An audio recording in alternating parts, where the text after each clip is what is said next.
Agree. More Lucian. Faker. Show us how it's done. All right, Faker versus G4. So we have, this is actually Phase Rush Rise, and it is double combat sums on both sides. Yep. So I actually played, when I was playing in the 1v1 tournament, and I was playing Quinn, and I played against a Rise. And he did a tank Rise build, and went Frozen Heart and this sort of stuff. So you can do builds like that where you think of Rise as this scaling champion. Yep. And he actually may be doing the Frozen Heart rush here. It could be Iceborne. It's actually Iceborne pieces, but or it could be just going into a Catalyst or whatever. I don't actually know what he's going to do, but you can go these tanky builds, and with your mana scaling, a lot of damage. Lands the Q, good barrier. Okay, barrier for Ignite. That's actually preferential for G4. Faker could almost get the kill. Oh my god. Yeah, that is really close, that last pick. He's going to have to base right now. Yeah. So this is lane preference for Faker here. G4 is going to try to regen with the potion.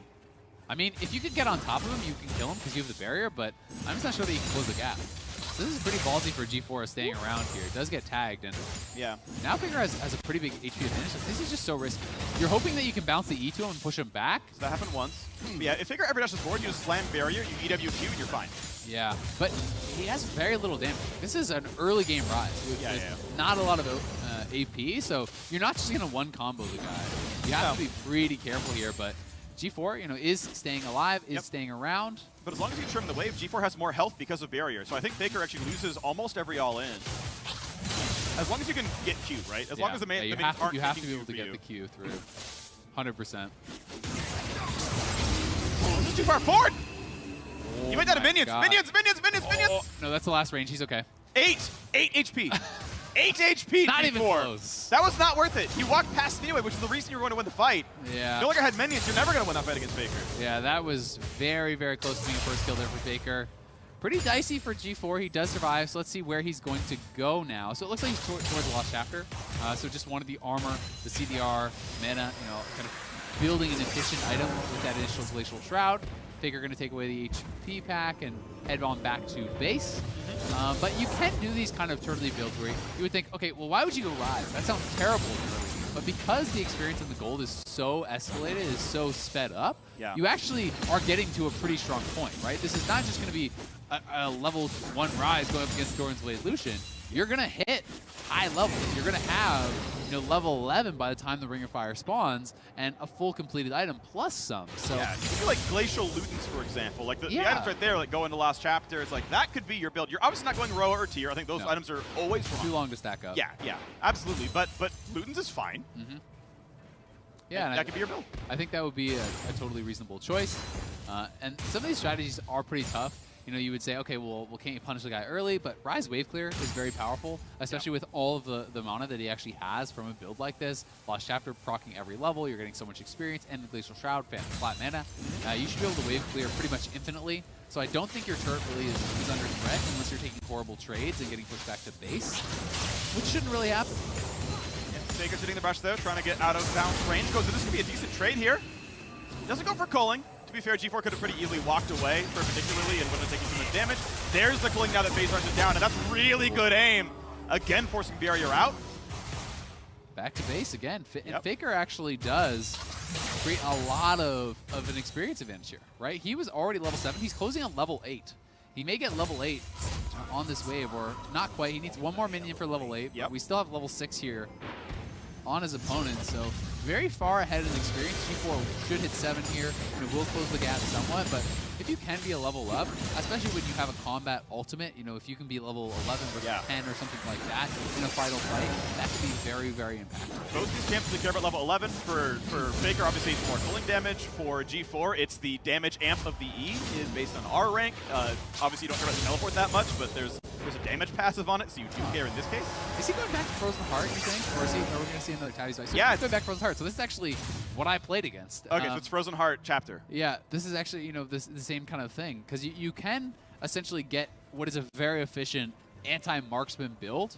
You're very, very tanky. You have the passive shield. You have double combat summoners. So, if you can't actually slowly chip them down and utilize your lifesteal as an advantage, it can be very, very difficult once Rise has a number of levels to actually win what is going to be kind of like that full-on all-in.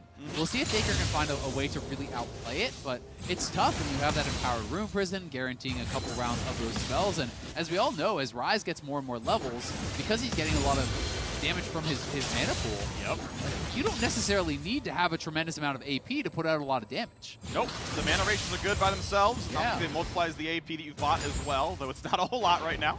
But it's some. It's more than none. It is more than none. It is a relevant number that adds up over time. Faker's got the Hexdrinker shield, but yeah, G4's pretty tanky right now, so looking for this trade. And yeah, that's decent damage. That's before press the attack. That's simply E auto Q. But you can see G4 trades it back and does more. Life over Faker's going to help, obviously. You can see that help coming back up. And that's why we're seeing Faker trying to posture aggressively. I think he knows he wants, you know, when you're going for these lifesteal style builds, when you have essentially 3 lifesteal items, double thorns plus the vamp, you want extended trade. You want to whittle him down and have, you know, your health being kind of spent against his so that you can then heal up off the minion wave and look for that next fight that will be going more and more towards your way. The problem is, if G4 can just keep clearing out the waves and wait for that final recall, you know, you don't have to actually engage in any sort of fight because your turret is not under any sort of threat, right? You can actually wait it out and go for that final recall, that final reset, where you will then, hopefully for the Rise, be able to get a 100-0 type fight. Yep. So it would have been an awkward recall for G4, chooses to stay after all. Goes in, nice damage here from Faker, can't get the third auto, means, again, the trade comes in, that's 130 HP gone. Faker has plenty of money in inventory, can get pretty close to, I mean, I would actually like to see a basic Last Whisper. That item in and of itself is actually quite efficient. Yeah. And in this build, where that's probably a... I don't know if Faker has enough time to recall anymore. 111 armor. He clears wave, he can recall, 100%. Yeah, he can. He could that a lot faster than I thought he was going to. So he's fine. Yeah. So they're both going to have their final items. So we'll be the Frozen Heart build. Yep. It's going to be Frozen Heart. We'll see if Faker does decide to go towards something like a Last Whisper, if he wants to go a different direction. It is Frozen Heart, double Dorans, as well as that Lost Chapter. Just trying to wait for like a null magic. Like he's got a couple seconds, and he's like, not enough time. Can't do it. You know, this is such a small thing, but you could actually sell your refillable and grab a couple health potions, because those do heal more. I think you're capped at 2 potions, but you're right, there's still more health. Yeah, they give 150 back instead of 100. Yeah. Again, very small thing, but something theoretically it can matter. It could matter. And you know, when you're trying to go for one of these fights, so in the end, yes, Faker has a little bit of gold advantage, but G4 can just wait this out. You can hang out. He does actually have his health pack still available, so he's going to have the current health boost right now.